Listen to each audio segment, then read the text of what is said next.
mixer down there? Yeah, there's a couple of different buttons on there.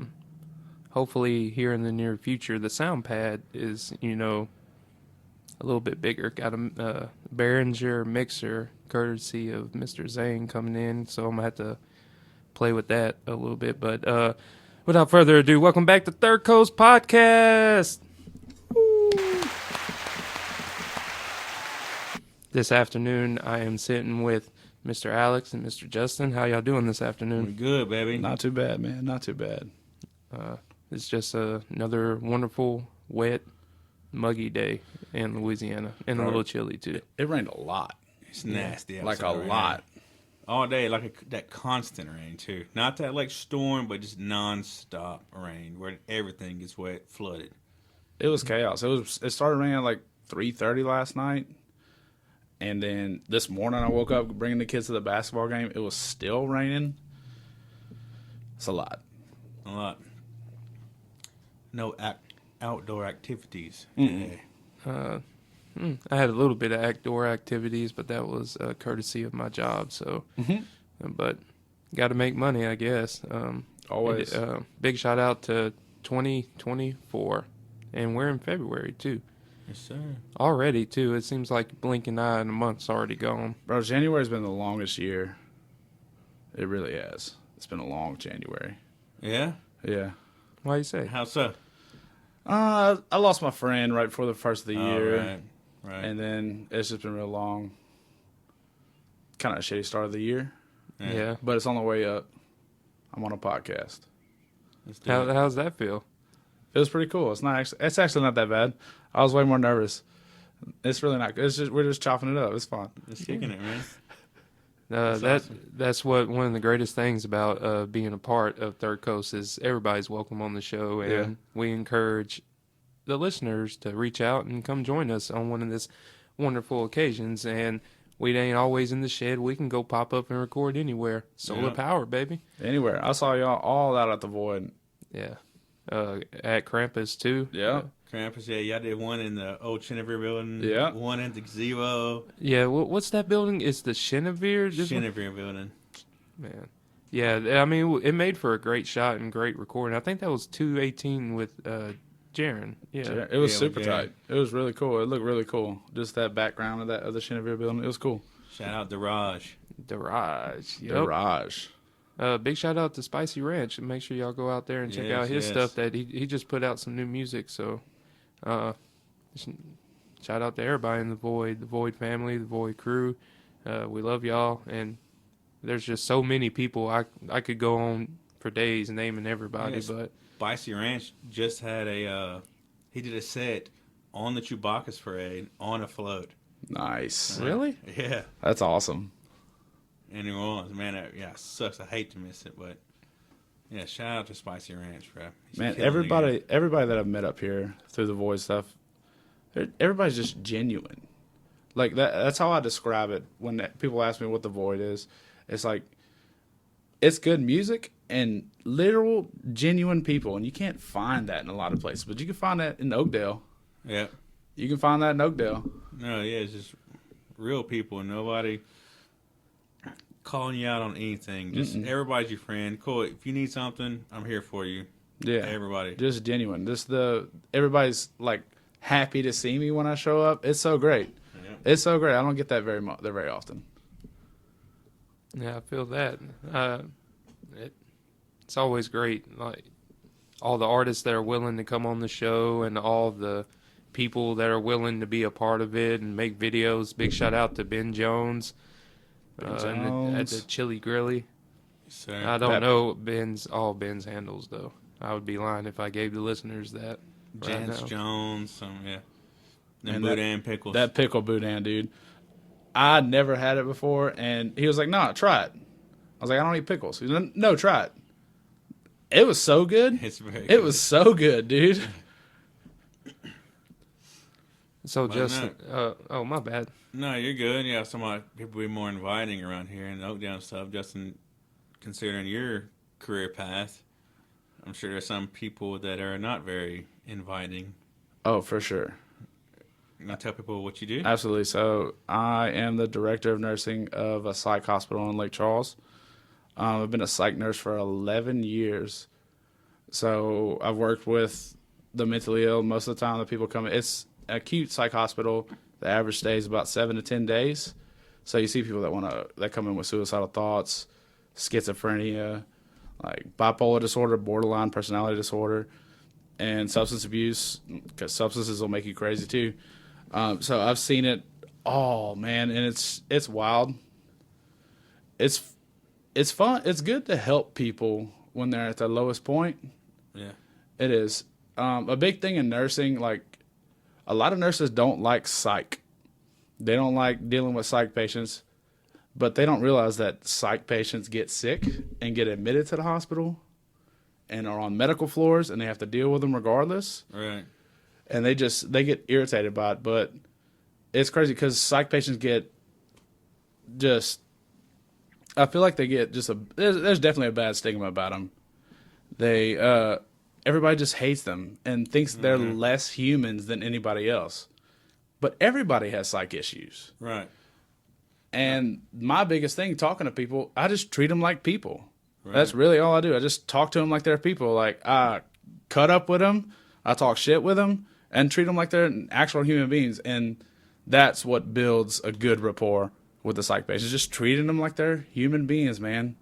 Because they don't get that anywhere else. Everybody else just looks down on them, and they're already low and in the dumps.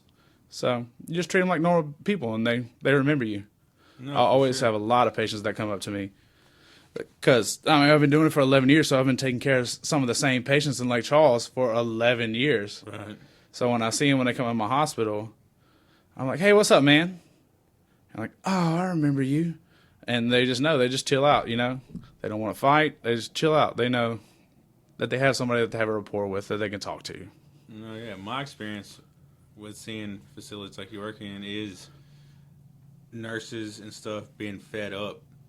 And they're just, like, not treating their patients, like, with any respect. Right. Just super aggressive with them. So bad, dude. So aggressive. So I'm like, this is not helping the situation. If you just immediately come at them with aggression, yes, they're going to come back with aggression as yes. well. I've seen that, yeah. No, in absolutely. my experience. But, No, I worked maximum security lockdown. Yeah. And a Pretty lot of similar. times There's a lot of psych patients in there. Yeah, they would get cycled in and would have to be on that type of guard because of their mental disability that they had going on.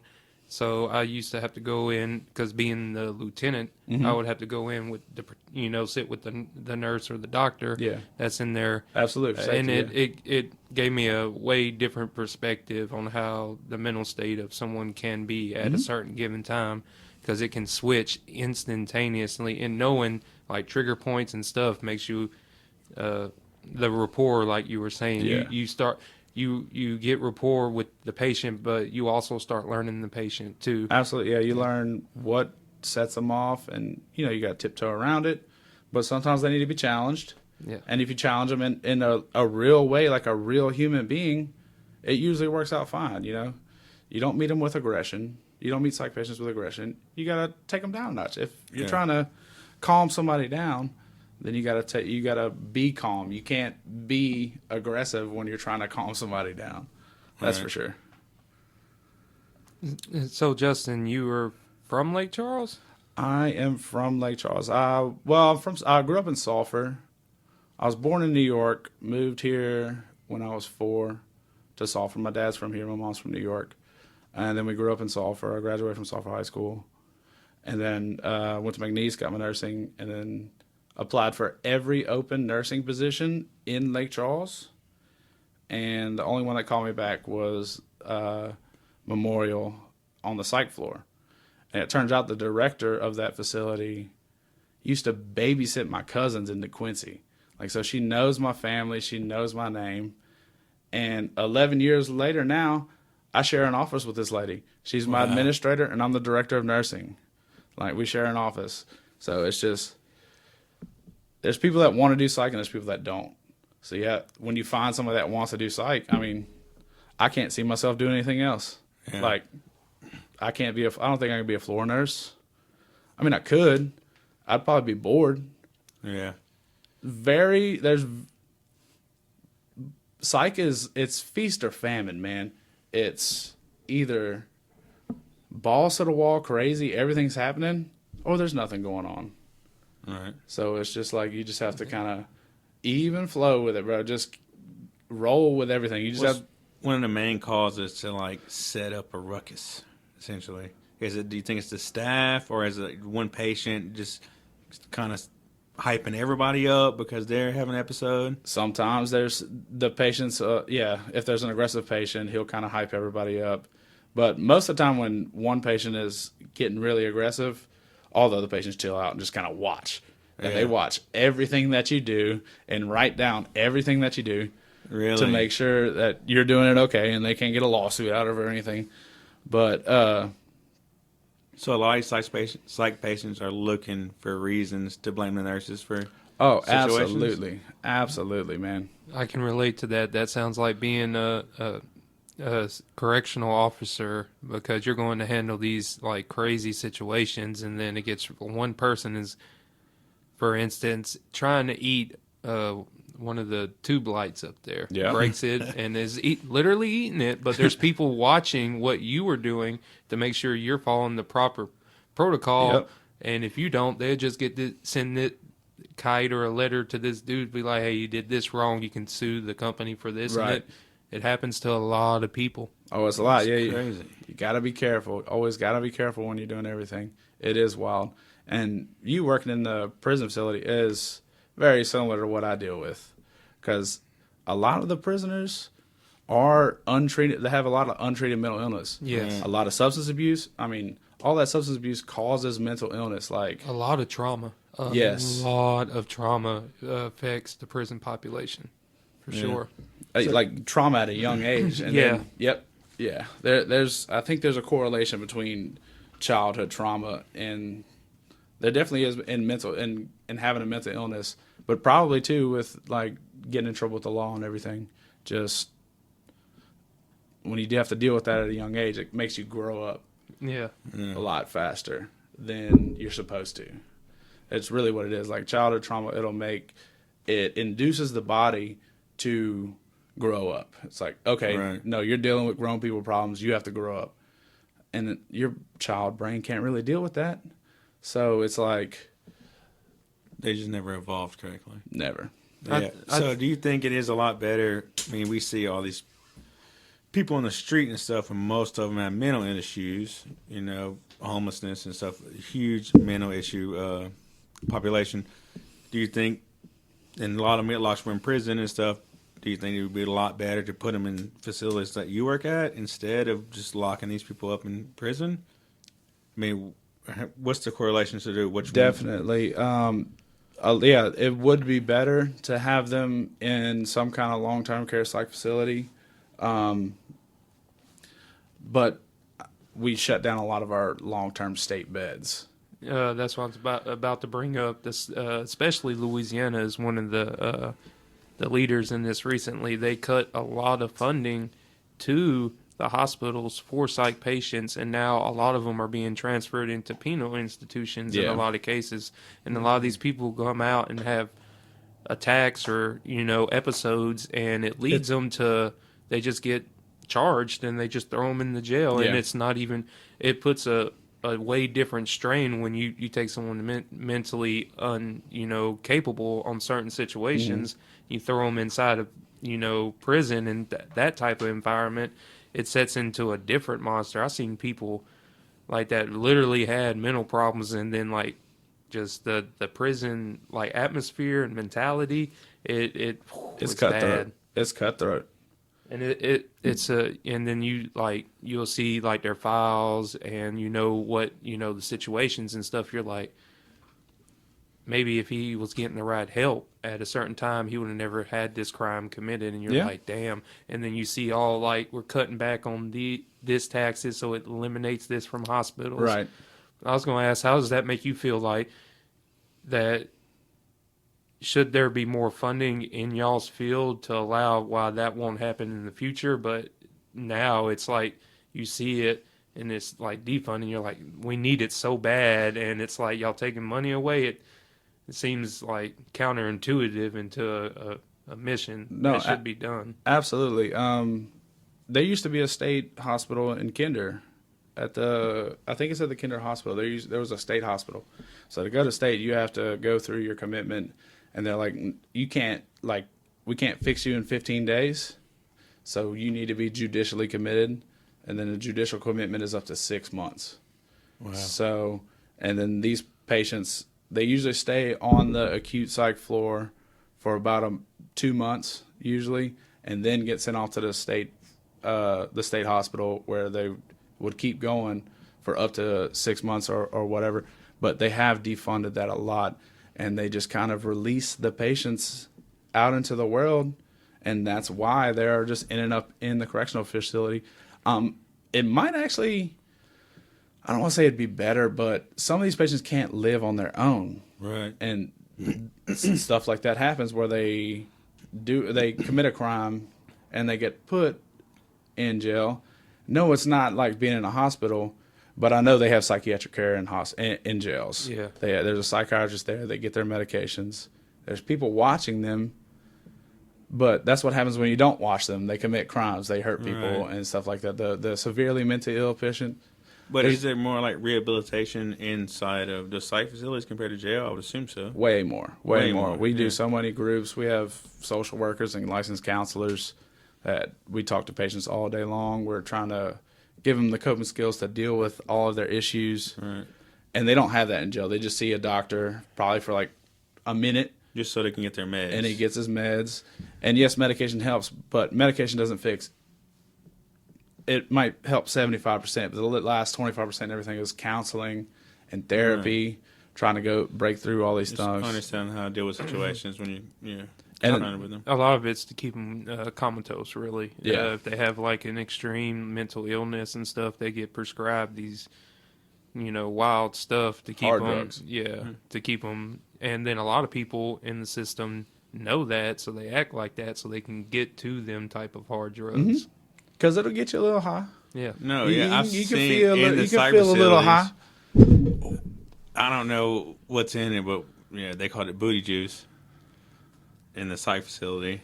So I've seen people freak out just as like, I need to get a nice sleep. absolutely, bro. Yeah.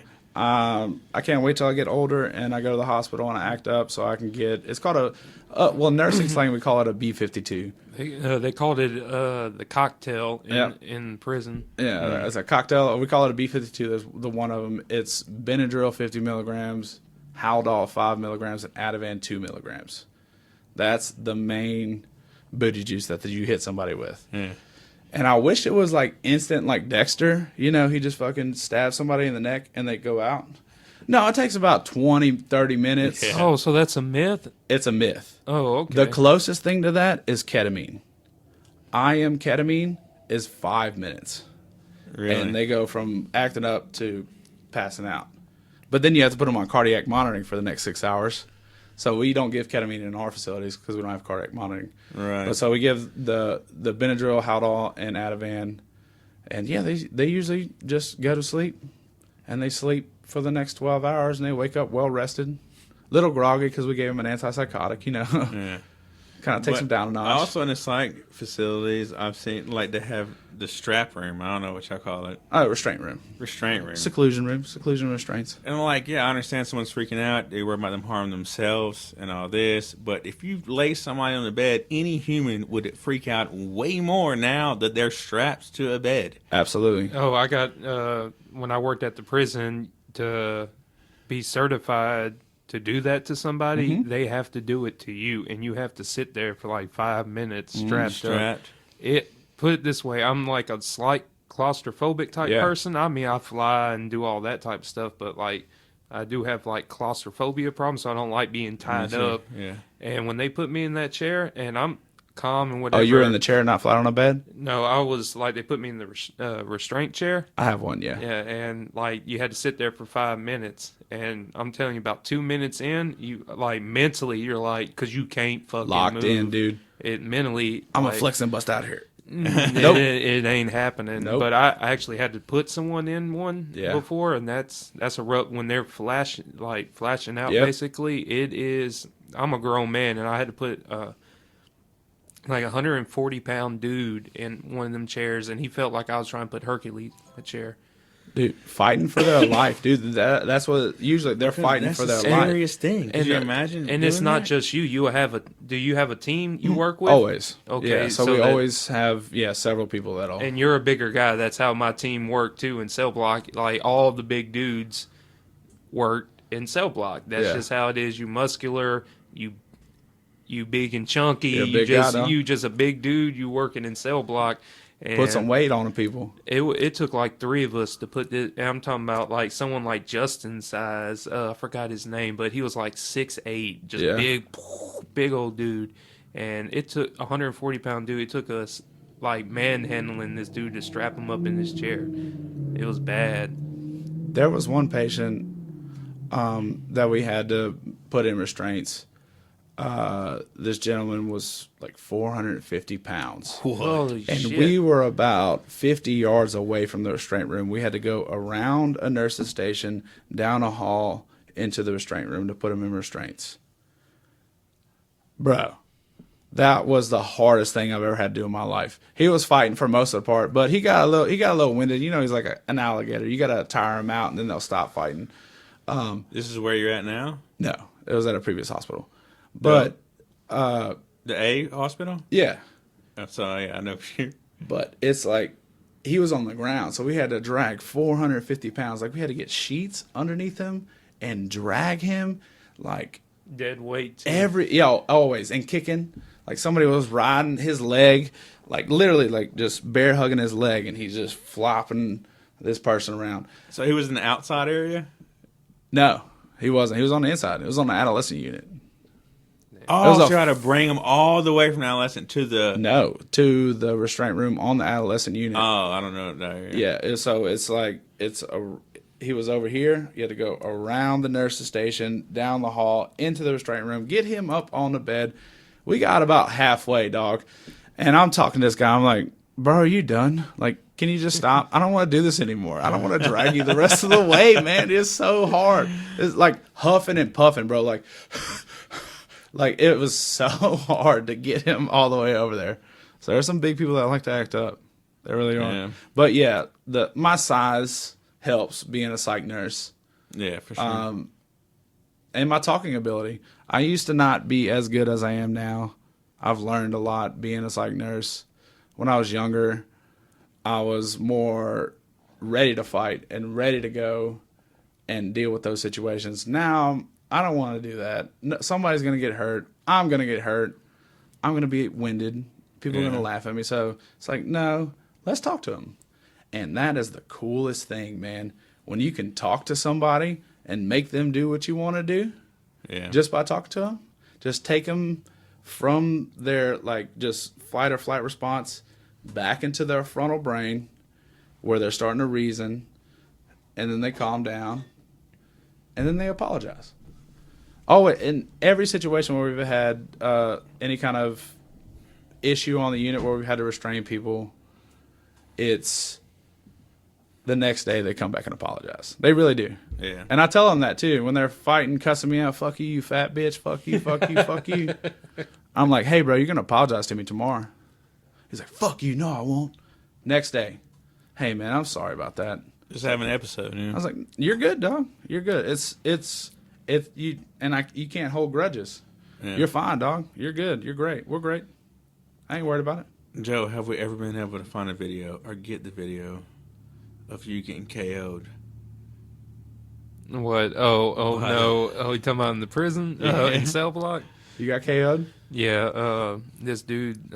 Long story short, this dude slipped his restraints because he was cuffed wrong. Yeah. And I was like, "Hey, man, you're going." And he was basically like a psych patient. One of these dudes were trying to get off the what was the segregation tier at the facility, and we months and months, and he would cut up, go suicide watch, all this type of stuff, and finally we got him to move. And I was like, today's gonna be the day. I was like, man, you're going this, see, plow, he slipped his cuffs and just like Superman punched me in the side of the head, not me smooth out. The concrete woke me up. Yeah. The concrete woke me up. Man, I wish we had that video of that. Yeah, it was. Damn. Working maximum security for the state is definitely a rough Absolutely. Where were you job. I worked at Allen for a while. Yeah. And I was part of the state tag team for a while too. Really? But, I left that profession to be a gringo in the nurseries for a little while. So compare that job to now you're making plywood. Oh, what from going all the... I sit back and think about all the different jobs, from like the army to being a correctional officer to So many different positions. growing plants, and then now I'm making plywood, veneer on the green end at Boise. I mean, I make the best money I've ever made at Boise, so I can't complain. And you know what? That is a rewarding job. Carpentry and anything like that is rewarding. Like working in the prison industry or psych field is the least rewarding job, bro. All the patients just yell at you, call you fucking names, say you ain't shit, you ain't shit, you ain't shit. And then, like, nobody appreciates the correctional... I know nobody appreciates the correctional officers. I know for a fact. Oh, yeah, for sure. Like, yeah, that's real talk. So that's a thankless job. Like, so I thoroughly enjoyed, like, building porches and doing carpentry work because there's a start, there's work, and then there's a finished product. Right. In psych, you usually don't see. There's no finished product. There's no finished product. And see, that's why I enjoy my job now, is because I go to work, I just get the machine. As long as the machines are running, they're making wood. It's a good day at work. If not, we're going to try to fix it. The problems, but it's like from that 8 hours or 12 hours, it's like I'm there, I'm done. But like when it was working at the prison and stuff, you would see situations. It's like I'd come home and be like, "Damn, God, like fuck, that dude had it so rough," and it was not even necessarily his problem, Right.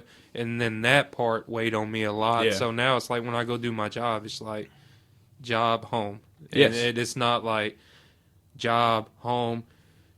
Man, Tyrone really had it fucking... like, you're not even thinking about home. Like, man, fuck, Tyrone had it fucking bad. And it was so, so wrong for what happened to him. And you're just... And you'll zone out. And you're forgetting all about family and everything else. And then you're like... Absolutely, man. So I used to live in Grand Lake.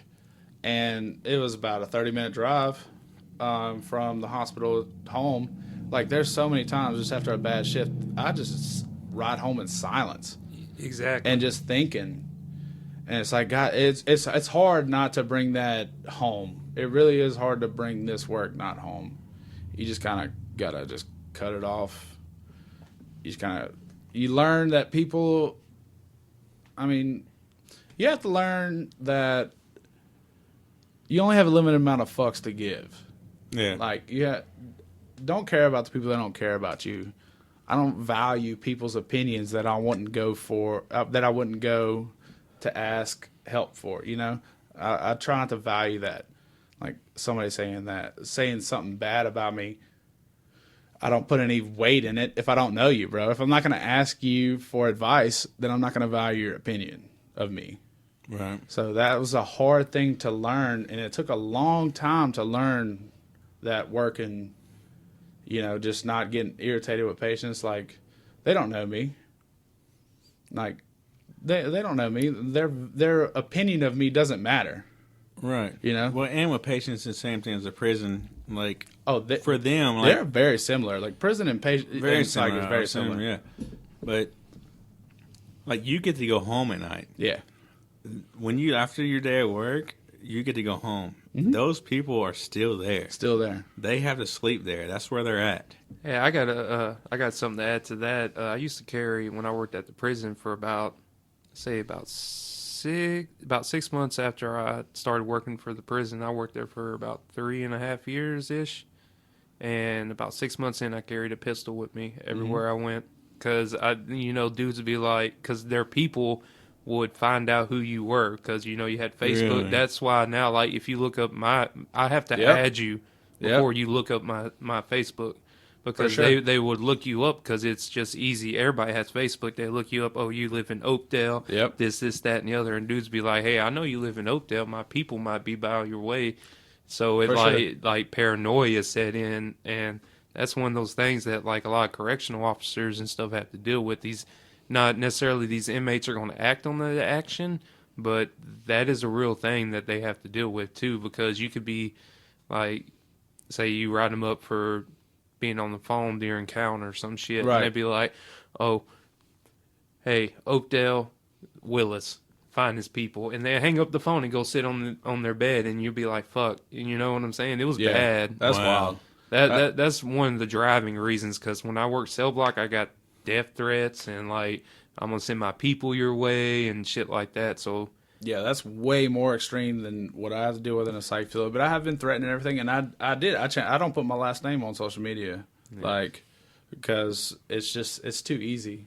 Yeah, it's too easy and too easy to find, man. That's words of wisdom too. If y'all have social media out there, especially Facebook is a big one that most people have. Make sure that you go and put all your stuff on private, so they have to be your friends to see what you have on your page. Yep. Yeah. But then it's bad too, though, because what's ever out there right now that you don't have privatized is already on everything. They can find it. Everything is everywhere. Alex taught me that, man. He was like, everything is everywhere. I carry 2 phones in my pocket. It's always listening. Yep. I was asking him about it on Alexa. I was like, man, that thing's, it listens to everything. And he goes, your phone listens to everything. Everything can be recorded now. Everything. And anytime I do anything, I always assume, hey, this is being recorded. Right Always. now. Always. I don't do nothing that can possibly catch me up. Everything is being recorded, always. Because everybody has a camera in their pocket. Your phone can always be listening. You've seen these Netflix docs and stuff where they can just like ping everywhere you've been, exactly where you're at. Yeah, that's why there should be no more murderers getting away anymore. Right? I don't understand how murder was way easier in the 60s and 70s than it is now, man. You're not getting away with that at all. The always big driving factor when I look at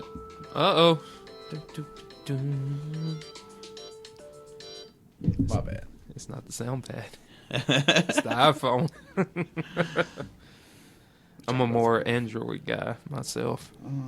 I've seen those green texts coming across, bro. We know you're an Android guy. Green text. I just switched. That's my favorite sound, dude. My son plays the trombone. I can't wait till he learns how to play that. I play the trombone. Yeah, he loves it. It's so great. I love it. He's in 6th grade band, man. It's so cool. I was in the band when I was in high school. I played percussion though, but him with that trombone. Oh, I can't wait to. I should have brought my trombone out too. You know, the trombone I've been playing too is trombone someone left at the Void. Yeah. Someone left it to be like made as like a art project. Yeah. And I took it, it's quality. Cleaned it up, and it's quality. I played it for the centennial for Oakdale, the 100-year thing in high school. Yeah. Yeah. It worked. I've seen you out there. Yeah, it was definitely fun. Trombone, killer instrument. It's a killer instrument. And so, yeah, he was in between like a trumpet. I was trying to get him to play a brass instrument, man, because if you want to keep playing, you can be in a band playing a brass instrument. Or I really wanted him either play the trumpet or the saxophone. Yeah. Until I saw the prices of instruments. Because I'm a percussionist, all I had to buy was sticks and a pad and some mallets. No. I think $1,200 for a trombone. Really? $1,200. Saxophone is like fucking $2,400. Why do you think I was so happy to find a working trombone that they were about to use for art? Yes. What? only thing I had to do was, you know what? How do y'all clean y'all's trombone? I clean mine in a bathtub. You soak it. You fill the whole bathtub up. You put all the parts in it and stuff, and you just Dawn a little bit of Dawn. Let it soak. Then you stand them up on a towel, let it dry, and then you dry it off a little bit, and then you grease the hell out of it. You gotta grease it. You gotta make sure it's greased. See, I don't know. I think they taught that to the kids in 6th grade. Like, he didn't bring it home for the first couple of weeks, just learning things, how to take care of it, and how to properly oil it, properly grease the slide and everything. He got a couple dinks on it because he's in 6th grade, but there's insurance on it, so that can be fixed. But yeah, trombone instruments are expensive. That's crazy. Saxophones are like $2,500, dude. That's insane. And then like saxophones, clarinets all have little wooden, not wooden, all them little cardboard little valves on them, and then you have to have a reed. To. Yeah, playing like woodwind instruments are expensive. So with brass too is. Unlike woodwinds, why brass is so popular, especially in Louisiana, is because of the humidity. Yeah, brass holds well against the humidity in Louisiana versus like clarinets, saxophones, and stuff like reed that. Swells and stuff. So yeah, that's why famous in Louisiana. Sousaphones, trombones, trumpets. You know, you just made that connection for me too. It's that makes more sense. That's why. Yeah, what? Because you can pull it out anywhere. You can pull it out on Bourbon Street, and it's cheap too, and it ain't as expensive to play. What? Yeah, What I want to see next is Joe. You hopping on a Holly Rock set. With your trombone, bro. That's what I want to see. That would offered be tight. Me that. I know, bro. I got to practice more. Right. I got jump on a Holly Rock set with that. Oh my gosh. That's how Cricket was out there with his Concordian. You remember that? Yeah. Cricket was out there for the 100-year anniversary of Oakdale. That was cool. Yeah. See Joe up there with Holly Rock. I had to go work. I got off work at 3. I went and did the high school thing at the football game. Finished that, and then I had to be at work at like 2:45 in the morning. That's the only reason I missed going out there to play. Damn. I was supposed to go play with them, but yeah. Going to work at 2:45? Oh, I do that all the time here recently. I work 6 days a week right now. What time? If I work 12s, it's from 3 to 3. 3 to 3?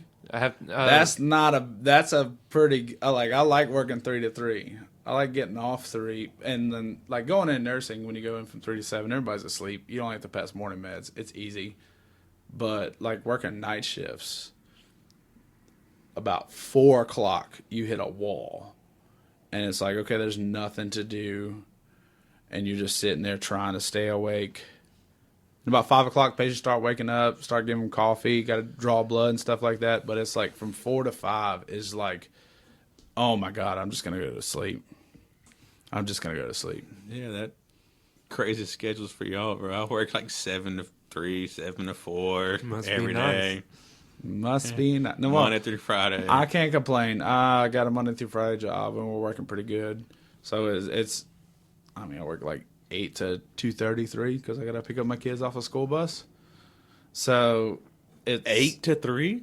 Yeah, 8. Yeah, that's such it's a short schedule. But so also, but if a nurse calls in, no matter what I'm doing, I have to go to work.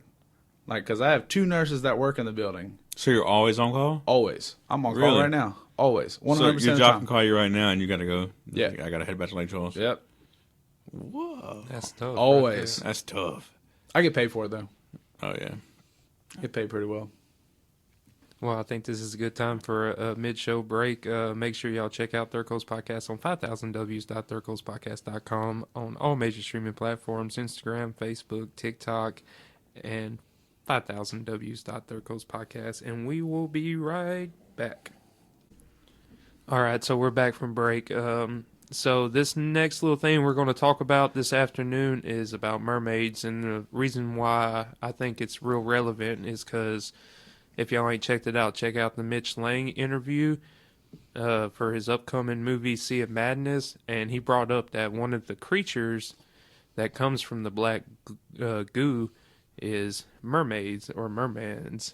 And Alex is going to take it away from here. Let's do it. Let's learn about mermaids. Mermaids, a fabled marine creature with a head of and upper body of a human being and a tail of a fish. Similar divine or semi-divine beings appear in ancient mythologies. In European folklore, mermaids and mermen were natural beings who lived like fairies, had magical and prophetic powers. They loved music and often sang. They thought very long-lived. They were mortal and had no souls. Many folk tales recorded marriages between mermaids and men, and most of the man steals the mermaid's cap or belt, her comb or mirror. While the objects are hidden, she lives with them. If she finds them, she returns at once to the sea. In some variants, the marriages last while certain agreed upon conditions are fulfilled, and it ends when the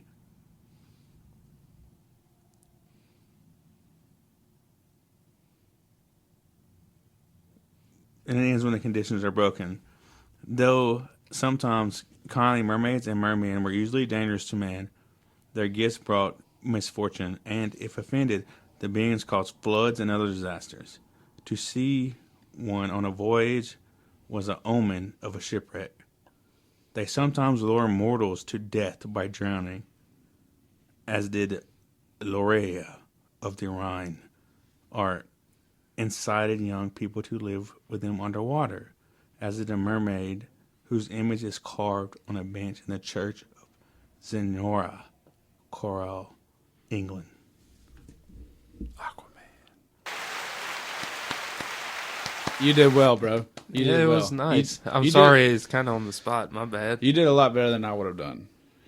Yeah, Joe just put me on a spot to read all that, by the way, listeners and viewers. Yeah. Thanks for that, Joe. You're You did welcome, great. kinfolk. That's what I'm supposed to do. Put you on the spot. You did good, though. I like it. It's good. Congratulations. So, what y'all's take on, what do y'all think mermaids or mermans really are? In y'all's personal aspect. Manatees. They might Mermaids are manatees. Sailors, back in the day, way are back, drunk. were drunk. They're like, hey, that thing kind of looks like a human to me. It's Hey. not a fish. I'm gonna fuck it. I'm gonna have intercourse with that thing and tell everybody there was a mermaid. I think, yeah, maybe some manatee going on, but a lot of it, too, is they were sailed for so long and they didn't have enough fresh drinking water sometimes, and they would start out up here thirst, drink seawater, which would cause them to hallucinate because of the salt. And which they thought the manatees were mermaids through legends, because back in the day, that's all they had. They had legends. They didn't have Google, Right. Yahoo and stuff. They had didn't- what Grandpa and told them about the sea monsters. But yeah, could you imagine being at sea like that in the ship, pitch dark at night? You probably hear some weird stuff, and you're probably like, all right, dude, that's definitely The sea. somebody is talking from the sea to me. The sea at night is scary. It's Horrifying. I'll go outside at night on a beach, smoke a cigarette and everything. I will not even step foot in the water. That is the scariest thing.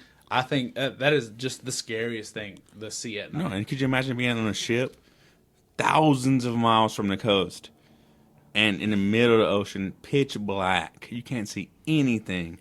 Absolutely, your brain is going to start coming up with these crazy imaginations that, mermaids, a siren or whatever is talking to me right now. You just hear a sound. And You hear think, things like, whoa. oh, what is that? That must be a mermaid. That's a mermaid. I'm gonna figure out. I'm gonna attach this sound to someone speaking to me. Yep. That's wild. And Wild. it's wild, too. It's like they would sing songs like it mentions the siren, but I seen some in Japanese lore that the mermaids or sirens would sing songs which would hypnotize the sailors to walk out and drown in the ocean. To lure the sailors into it. Yeah, that's what the whole thing is. Is like, Take them to Davy Jones' locker, dog. Yeah, these things are in the ocean. These sailors have been out there forever, so they're desperate for any other interaction other than what's been available to them on the ship. Mm-hmm. So, yeah, they'll dive overboard to try to get a female, the love of a female. That makes sense. I mean, that makes sense. I think that the ocean, or earthly ocean, is a different universe in its own self because we can't touch the bottom. Absolutely. Sometimes I believe that, like, the ocean's a universe. We're just, like, existing on the middle plane, and then this space. Like, just dive into the ocean. Okay, can be a whole nother podcast, the ocean. Like, dive. But, I mean, we're kind of far from the ocean. Can't dive in it right now. I don't know, bro. It rained, dog. It's almost an ocean now. You almost got lakefront property out in front of you. No, the whole ocean is such a mystery. Like, we have, between us, the moon, and the planets, and our universe, NASA has explored more of the space than they have the ocean. They know more about space than they know about the ocean. Yes, thank you. That was what I was trying to say. And then, like, they've already came out and said the octopus is not from the Earth. They literally said that this is not from the Earth. We don't know where the fuck it came from. That's an incredible creature. Like, that's unbelievable, though. The intelligence of octopus is insane. Just look at some of the creatures, like the giant squid, the whales. You know, the giant squid was discovered in our lifetime. We thought it was a myth. It was in our lifetime. I remember watching that documentary on the Discovery Channel about the giant squid, and they fucking reeled a 50-foot giant squid up. Yeah, it's crazy. Like, we don't know what is at the bottom of the ocean. There's definitely mermaids.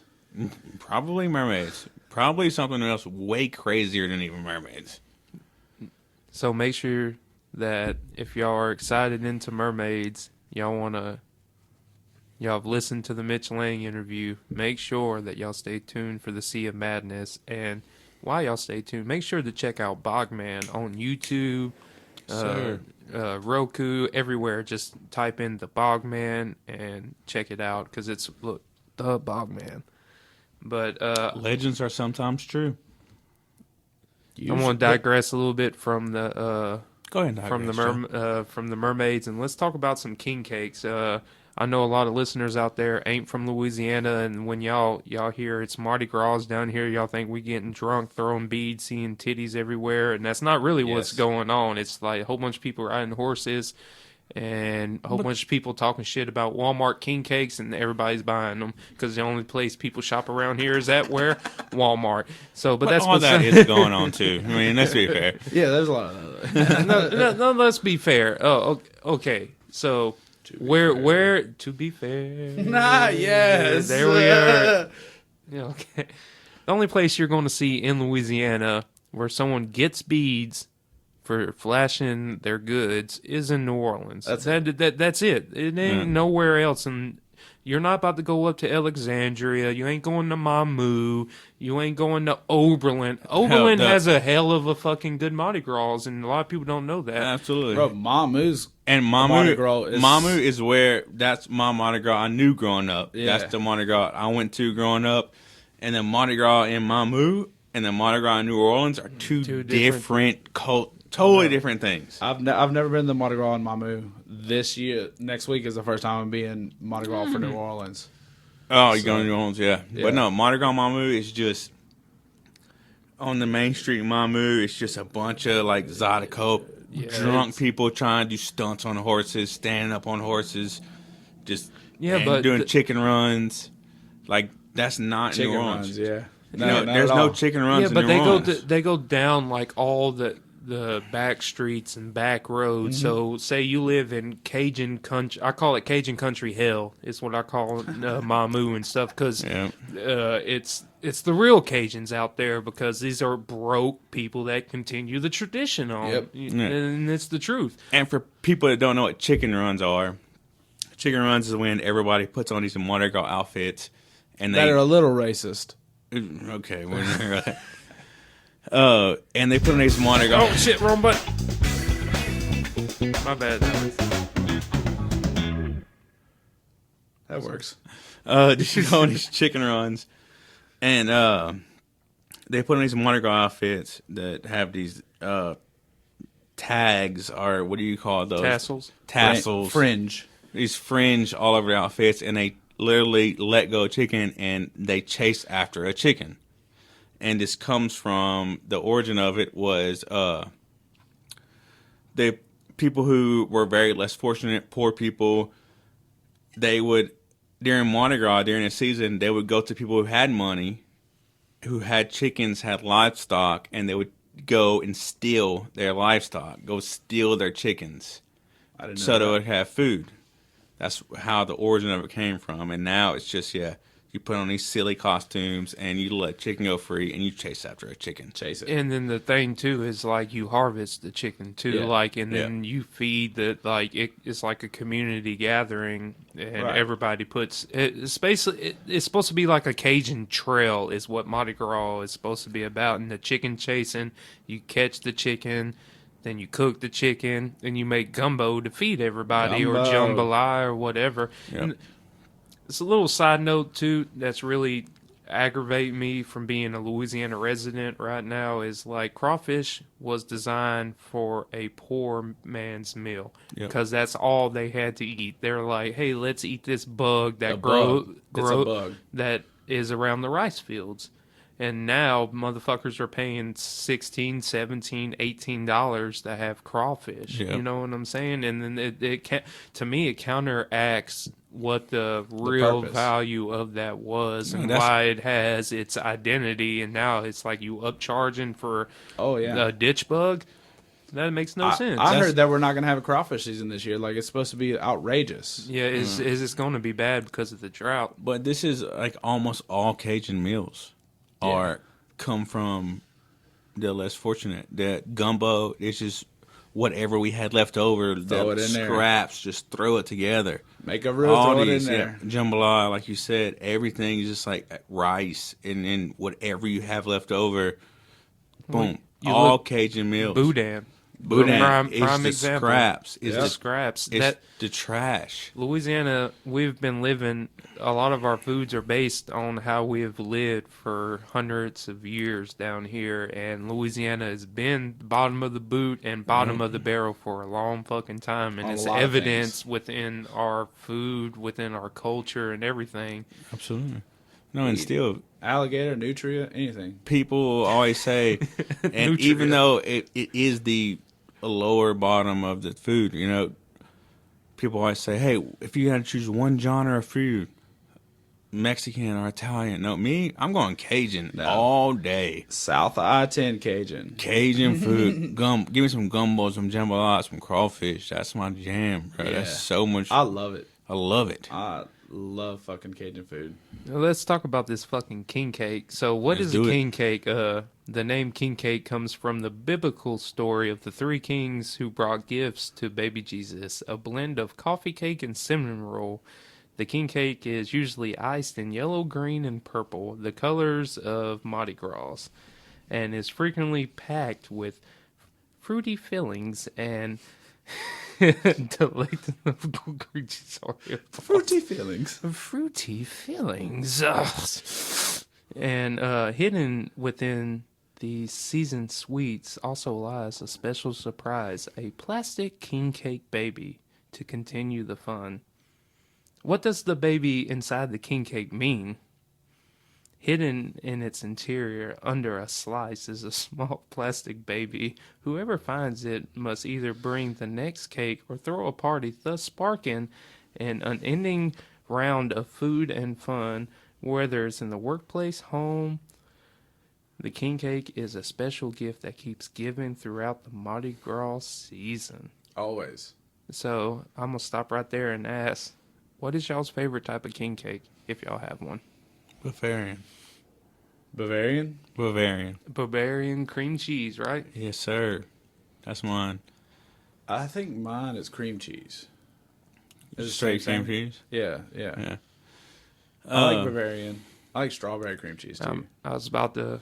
The strawberry cream cheese is probably my hitter for. a My good wife's king is cake. just a plain. She loves just Straight cheese. Just no, straight just- cinnamon. yeah, King cake. just a cinnamon roll basically with icing. And It's I'll that- eat it. I'll eat it. No, absolutely. It's crazy that king cake is such a southern thing, like a Louisiana thing, because it literally It's is a big cinnamon roll. a giant cinnamon roll that's it's got this colorful icings on top and has a baby inside. I had one that so the baby is usually not pre-hidden in the king cakes that I buy. You have to hide the hide baby. it. I had one that was hidden for me, and that was the one that I almost choked on. It was already hidden under the king cake. Like, it was placed up on the bottom, so I just didn't know it. I just fucking eating king cake, and there was a baby in there. Like, that was the first time I've ever had a baby that was pre-hidden for me. Yeah.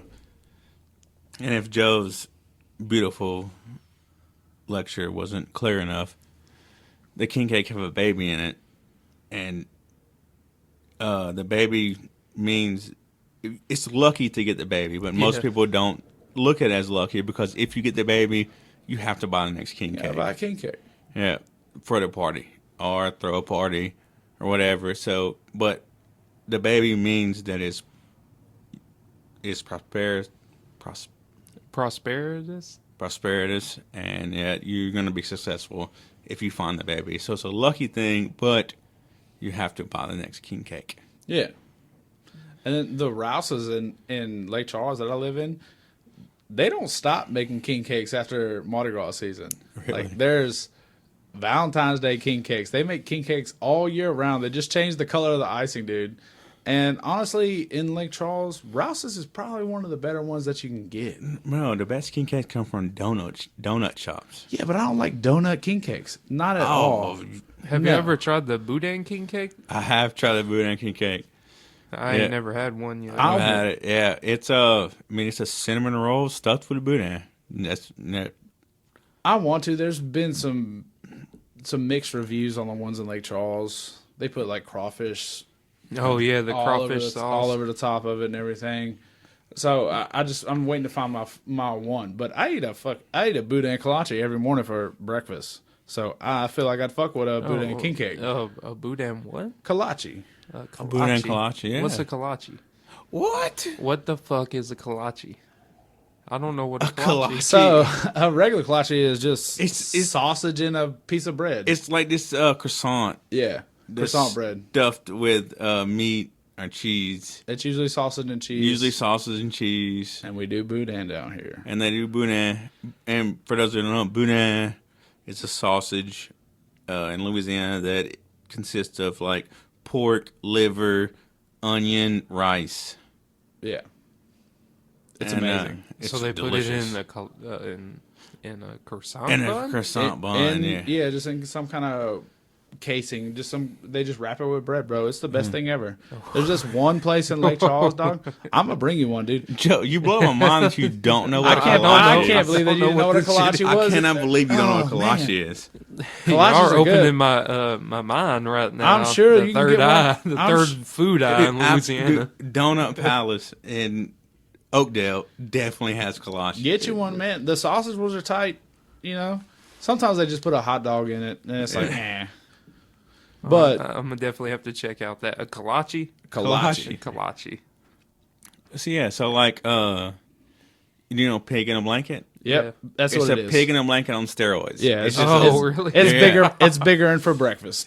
Yeah, a pig. It's just a bigger version of a pig in a blanket. That's exactly what it is. Let me get back to this last little thing on the king cakes right quick. Where did king cakes originate? King cakes is said to originate in Old World France and Spain and came to be associated during the Middle Ages. When it was brought to the New World, the tradition evolved further. In New Orleans, king cake and Mardi Gras go hand in hand. The cakes can be found starting in July and available through Ash Wednesday and the start of Lent. The symbolic bean or baby baked or embelled into the cake is important to Mardi Gras celebrations because the person that gets the piece contains the baby must host the next year's celebration. And I guess that means like wealth and good luck and all that greatness and stuff prosperity. like that. No, yeah, and the king cake is so tied into the Catholic religion. Oh yeah. A lot of Mardi Gras is. A lot of Mardi Gras is, yeah. And even it comes down to colors, the gold, the purple, green, it's all to do with the Catholic religion. And it all means, I don't know exactly what. I don't see that on paper here. But, Oh, my bad. My bad. My information ain't good enough for you, Alex. no, it's perfect. It's I'm sorry.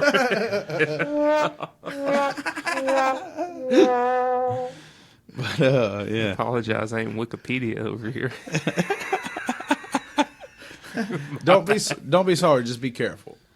Very true. Very true.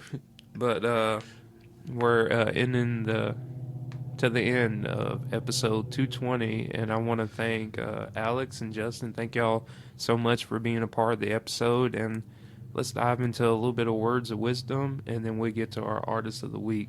Yes, sir. Who would like to venture down the words of wisdom road first? I'll start it. My words of wisdom is just simple. It's just hug your homies. Always. Hug your homies, man.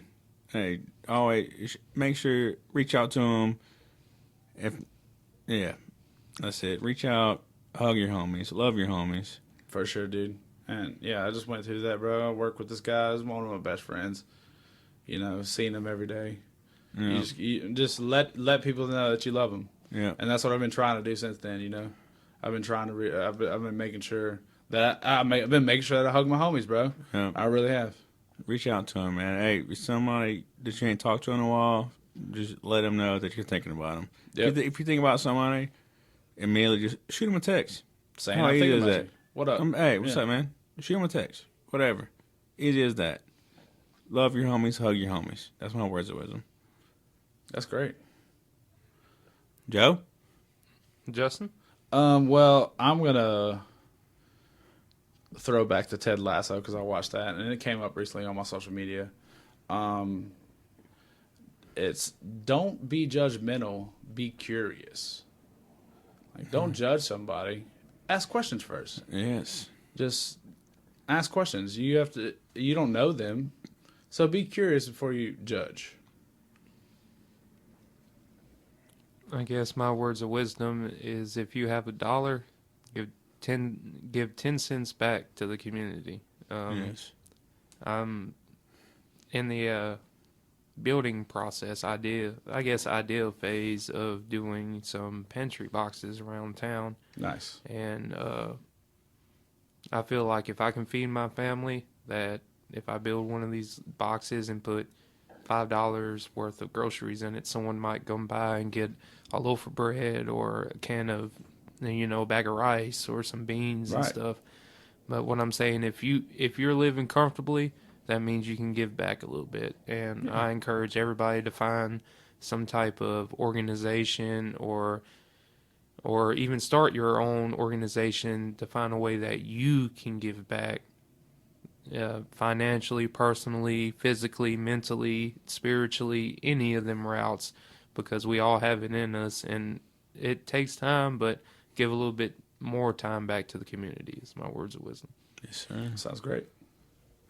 Well, without further ado, let's tackle the artist of the week. The artist of the week is capital YNG Martyr with the song 50K.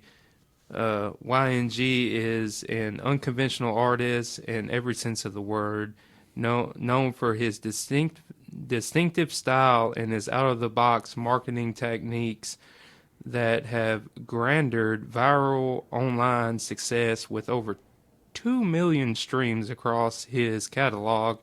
The first national rapper from Cambodia, Australia. Damn, he's from the outback, right? Yeah. Is That's a great pushing the place. boundaries of hip-hop by combining his musical and social media fitness and his unique entertaining twist on pop culture moments, influenced by off-kilter rappers like Sweatshirt and SoundCloud's anti-hero like Ski Mask, the Slump God. Martyr released his debut single Putin in 2018. The following year, he took out a big loan to produce his Nike Ticks, which meme page and influencers. The grassroots online campaign was a success for Nike Ticks, quickly became a hit single and amassed over 75 million streams and a number of accolades across the globe. The viral success of Nike Ticks also helped Martyr establish YNG Marketing, which has worked with global distribution companies to create a modern, unorthodox marketing momentum. YNG Martyr had his best year yet in 2023 and looking forward to 2024 success. But in 2023, from playing in Australia's biggest festivals, Split Milk, Fall Fest, and Local Paradise, to releasing his debut album, Lovesick, to touring with Ian Decor, DC Don, capital SKMPRA, and Lily of the unofficial Call of Duty campaign. Hold up. Dun dun dun. Call of Duty, I love that shit. Campaign and mic dropping, Triple J Bar still performance, and last week invited to play a song, his song that we're about to play at the end of the show, 50K, on stage with Armini White, while bearing witness to YNG's Martyr's global takeover unfold before your eyes, and you're about to hear it at the end of the show. And I just want to take a quick second to thank Alex and Justin for joining on episode 220 of Third Coast Podcast. I love y'all. Thank y'all so much. This has been a wonderful time. It's been great, man. I was real nervous. This has been awesome. This has been really tight. But sure. Make sure y'all stay tuned, because we'll be putting out some more content in the following weeks. And check out this cool track by YNG Martyr, and the song is 50K. And for Third Coast Podcast, I'm Joe. What it do, Gators? Ooh, ooh. And we out.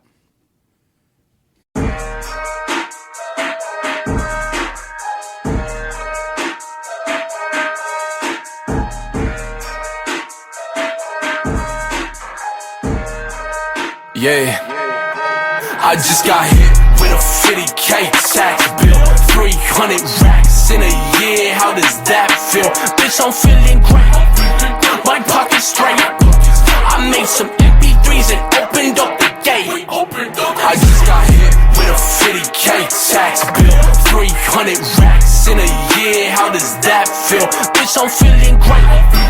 My pocket straight. I made some MP3s and opened up the gate. Walk. Go tell the IRS to suck my fucking dick. I sent that payment out. Postman pat, bitch, I had to take the paper out. Hoes, in fact, only love you when you make it out. That fat white kid named Martyr, his shit harder. Bitch, I'm taking now. Mama said, don't you trust a thought they ain't the worth of shit. Mama said, fuck these souls, go get the bread. You educate some houses out the cul-de-sac. Fuck who said to tone it back. Meals up on the table, that's the deal that made her heart attack.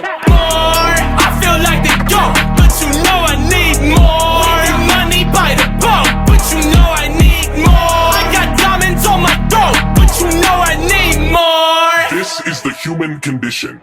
I just got hit with a 50K tax bill, 300 racks in a year. How does that feel? Bitch, I'm feeling great. My pocket straight. I made some MP3s and opened up the gate. I just got hit with a 50K tax bill, 300 racks in a year. How does that feel? Bitch, I'm feeling great. My pocket straight. I made some MP3s and opened up the gate. Walk.